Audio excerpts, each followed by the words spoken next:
الوان علم مصر والوقوف ورا منتخبنا بمشيئة الله في المونديال الافريقي المنتظر كوت ديفوار 2023. بتتلعب في 2024 لكن البطولة بمسماها كوت ديفوار 2023. مصر الاكثر تتويجا باللقب، ايوه، لكن اخر لقب من 13 سنة. وحشنا اللقب، واحد من الدوافع اللي تخلينا مع اللاعبين والجهاز الفني على صف واحد ابتداء من النهارده. خلاص اللي بتبقي مش كتير، 6 ايام وساعة واحدة فقط متبقي على انطلاق المونديال الافريقي الكان.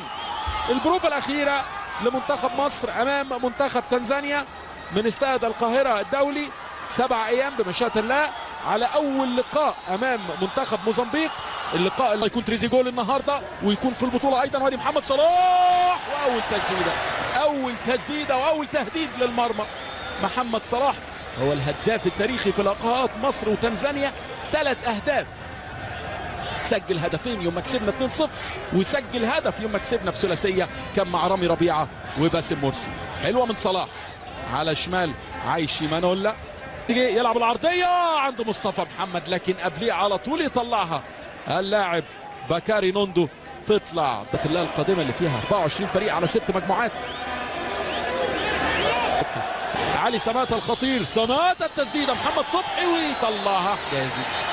ادي اخطر لاعب، ادي علي سماتة هداف الدوري البلجيكي 2019 مع نادي جنك. 1 على 1 ممكن يفنش عمر مرموش، ياخده على الثابته ويحاول يعدي وبنالتي لصالح منتخب مصر. ياخده على الثابته، يا ولد يا ولد يا ولد يا عمر، يعدي والعرقله موجوده والبنالتي موجود بقرار من الكويتي هاشم الابراهيم. بنالتي لصالح منتخبنا. عمر مرموش، شفتوا الكره السريعه من غير فلسفه، الف به كره سريعه تروح انت والجول من لمسه واحده يودي تريزيجيه. ممكن هنا تريزيجيه يلعبها في المرمى،